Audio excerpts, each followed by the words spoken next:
Imagine a TV show that changed the way people saw music, dance, and culture.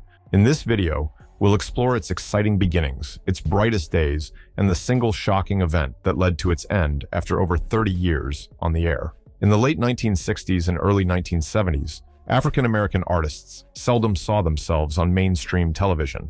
Popular shows occasionally featured a black musician, but such appearances were often fleeting, relegating those acts to the margins. Don Cornelius, a journalist and MC from Chicago, recognized that this lack of representation wasn't due to a shortage of talent. What was missing was a dedicated stage, a place unapologetically built around black music, dance, and culture. His solution to this gap was Soul Train. When Don Cornelius first launched Soul Train, his ambition was to give local Chicago performers and dancers an authentic, empowering space. It quickly became a shared celebration of soul, funk, and R&B. Audiences loved it. Soul Train broke from the stale norms of variety television, giving voice to a community that had long been either ignored or relegated to mere novelty spots. Soon, entire families spent their weekends dancing along, enamored with the rhythms and the glowing energy radiating through the screen. By 1971, only a year after its Chicago debut, Soul Train was ready for a bigger stage. The journey to Los Angeles would transform a local hit into a national television phenomenon. The United States at the end of the 1960s was a nation in flux. The civil rights movement had achieved historic strides, yet systemic inequalities and discrimination remained deeply embedded, especially in the entertainment industry. Variety shows rarely offered African Americans anything beyond small guest spots. Cornelius observed how talented local singers, dancers, and bands struggled to cross into mainstream media. The early versions of Soul Train in Chicago were modest. Filmed in a cramped studio on a shoestring budget, the show's production value was a far cry from Hollywood glitz and glamour. But what it lacked in resources, it made up for in boundless passion. Don Cornelius was not simply a producer. He was also the show's charismatic host and tireless promoter. At the time, local sponsors and a small but dedicated crew had faith in his vision of a new kind of music program, one that celebrated African American culture with no pretense or compromise. From the first episodes, the buzz was undeniable. Soul Train's dance segments bristled with energy. The local talents, many of them undiscovered and hungry, treated every moment on camera as if it were a shot at stardom. Viewers quickly realized that Soul Train was something different. It challenged norms, reached audiences who had never before seen themselves on TV in such a bold, positive light, and delivered electrifying entertainment through R&B and soul music. Before long, the dream of taking Soul Train beyond Chicago seemed not just plausible, but inevitable. When Soul Train moved to Los Angeles in 1971, it was far more than a change of location. LA was the entertainment capital of the country. The shift allowed the show to tap into a vast network of industry connections, bigger studios, and most importantly, nationwide syndication deals. Suddenly, Americans from coast to coast were introduced to Soul Train. Audiences were hooked by the show's unrestrained celebration of black music, fashion, and dance. Each episode opened with an infectious theme that set the tone for an hour of flair, sparkle, and groove. Don Cornelius, with his impeccably tailored suits and signature composure, served as an anchor for viewers who could easily lose themselves in the mesmerizing moves and soulful vocals that poured across the stage. As the show's popularity soared, it became a destination for major artists seeking a platform that understood their work on their own cultural terms. Stevie Wonder, Curtis Mayfield, Gladys Knight, and other luminaries graced the Soul Train stage, giving performances so electric that fans would talk about them for weeks. Even beyond the music, there was the Soul Train line, where dancers formed two lines and took turns strutting down the aisle. The spontaneity of that segment allowed everyday people, not just professional entertainers, to share in the limelight. Each unique move celebrated in an explosion of joy. This line became one of the show's most iconic trademarks, an emblem of self-expression that quickly filtered into real-life social gatherings around the country. At its core, Soul Train remained unapologetic in its aim, to broadcast African-American creativity and culture into living rooms everywhere. The vitality emanating from the stage and Don Cornelius's resolute vision affirmed the show's core message. No longer confined to a local time slot in Chicago, Soul Train was well on its way to writing a new chapter in the annals of American television. By the late 1970s, Soul Train had evolved into more than an entertaining weekly show. It was a bona fide cultural institution, and the place to be seen if you wanted your R&B, soul, or funk hit to catch fire nationally. This was the golden era. Michael Jackson, who was already a household name from his years with the Jackson 5, electrified the audience on Soul Train with performances that foreshadowed the global pop dominance he would soon achieve. The show was also instrumental in showcasing the astounding vocal talent of artists like Aretha Franklin and Prince, giving them space not just to perform a song, but to connect intimately with fans through television. Beyond simply providing a stage for these icons, Soul Train became known for championing new forms of dance. No other show gave street dancers and emerging choreographers such a spotlight to refine and broadcast their craft. Moves like popping, locking, and early breakdancing made their way from underground clubs into mainstream consciousness through Soul Train's cameras. This dance revolution rippled outward, inspiring countless viewers to try these moves at home, at parties, or eventually on their own professional stages. Fashion also played a pivotal role. The set was a weekly runway of bold expression, from shimmering jumpsuits to towering heels, from enormous afros to meticulously styled braids. Rather than playing it safe, the show actively encouraged creativity and individuality in dress. Audiences marveled at the novelty and flair, incorporating Soul Train-inspired outfits into their own wardrobes. Underlying it all was Don Cornelius's steady leadership and unmistakable voice. Between performances, he offered a calm, cool presence that contrasted with the high-energy dance segments. His signature sign-off, Love, Peace, and Soul, gave viewers a sense that they were part of something bigger than just a television broadcast. Soul Train was a celebration of Black excellence in music, dance, and fashion, but it also invited anyone watching to savor that excellence.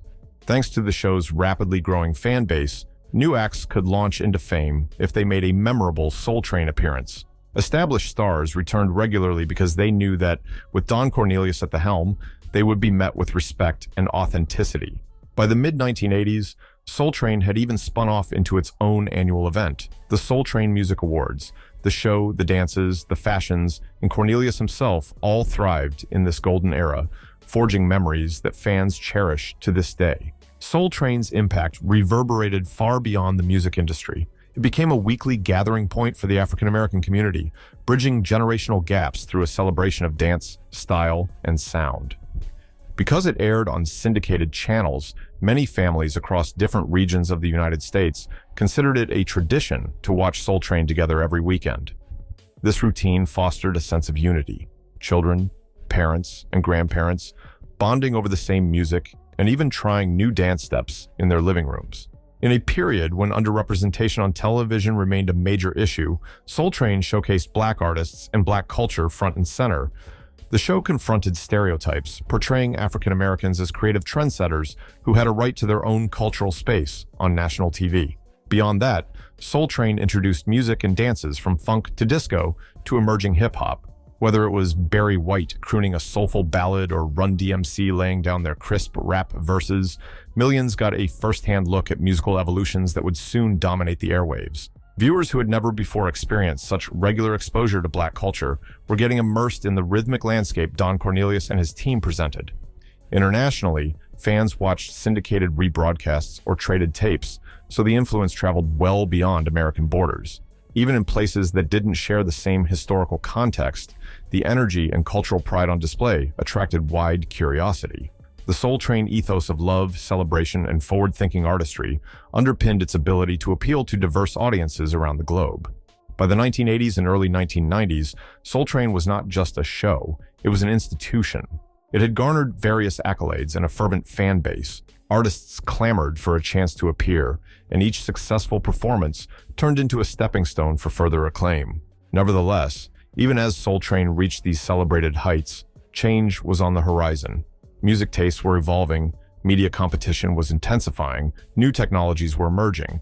The program would soon discover that legendary status alone could not stave off the challenges to come. As the 1990s dawned, Soul Train's audience remained sizable, but the pop cultural tides were shifting rapidly. Musical tastes had expanded to include new styles, most notably the explosive popularity of hip-hop, which surged forward with unstoppable momentum. Although Soul Train did incorporate rap acts, its core identity remained rooted in R&B and soul. Younger viewers often gravitated to edgier platforms or new shows devoted entirely to hip-hop. Competition was also multiplying. Soul Train had once been the singular TV destination for Black music. By the mid-1990s, BET had developed an array of programs specifically spotlighting African-American culture. MTV, after years of criticism for lacking diversity, introduced segments like Yo! MTV Raps and VH1, carved out its own niche with adult contemporary programming that included R&B specials and pop retrospectives. Where Soul Train once stood alone, it now found itself in a crowded field, struggling to maintain its original prominence. The departure of Don Cornelius from his hosting duties in 1993 also rattled the show's foundation. Though he retained an executive producer role, his absence on camera left a void that successors struggled to fill. Cornelius's signature style, grace, and sense of authority had become inseparable from the show's identity. Longtime fans noticed the difference immediately, and the show's ratings continued to slip. Adding further pressure, the internet began revolutionizing how people discovered music in the late 1990s and early 2000s. Napster allowed users to share songs freely, and the ever-growing web gave artists new ways to reach potential fans. Audiences no longer had to wait for a weekly broadcast to hear the latest single or see a performance. Reality-based music competitions, exemplified by American Idol, also changed how viewers connected with artists, further diverting attention from traditional programs like Soul Train. By the early 2000s, Soul Train was looking increasingly outdated and short on resources. Although it soldiered on in hopes of regaining its traction, an unexpected and damaging event was about to deliver the final blow. Producers in the early 2000s attempted to keep Soul Train relevant by booking younger, more provocative acts. The rationale was that bold, edgy performances might spark renewed interest and draw the eyes of a fickle viewing public. Unfortunately, one particularly scandalous live broadcast ended up toppling the show's precarious balance. Although specifics vary, consensus holds that a young artist, known for risque lyrics and stage antics, performed a set that crossed lines many viewers felt should not be crossed. The choreography was overtly suggestive, the costumes left little to the imagination, and the lyrical content was deemed too explicit for a show once considered safe enough for children to watch with parents or grandparents. The resulting wave of complaints flooded the network. Sponsors, alarmed by both the negative publicity and viewer outrage, began to pull their advertising. Networks carrying Soul Train questioned whether it aligned with their brand standards. Loyal fans expressed profound disappointment, as Soul Train had always prided itself on mixing modern flair with respectability.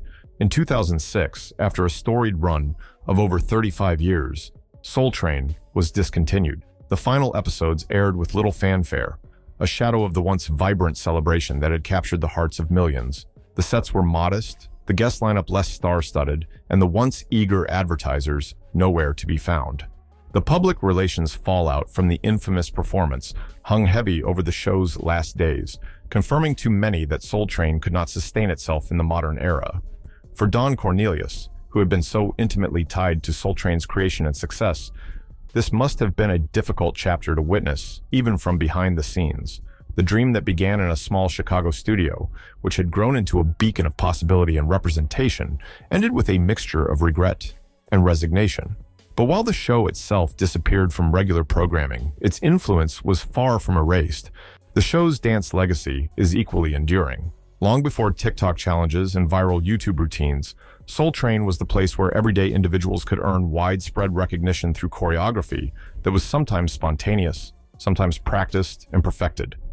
The Soul Train line in particular remains an iconic dance motif at countless gatherings, weddings, and family reunions, echoing a tradition first broadcast decades ago.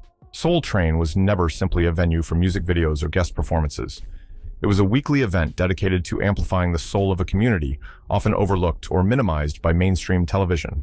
For over 3 decades, it bridged generational divides, spotlighted emerging talent, and introduced entire neighborhoods, and indeed entire nations, to the life-affirming power of Black music, fashion, and dance.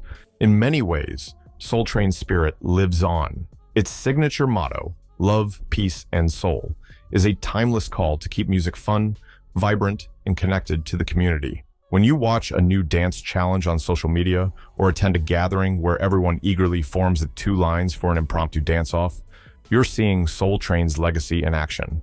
Even though it is no longer on the air, its influences remain woven into the fabric of popular culture. What is your favorite Soul Train memory? And did you ever dance along at home or try out any of those famous moves? We'd love to hear your stories. Share them in the comments and help keep the show's spirit alive. Thank you for spending your time with us today and watching until the end. We truly appreciate your support. Until next time,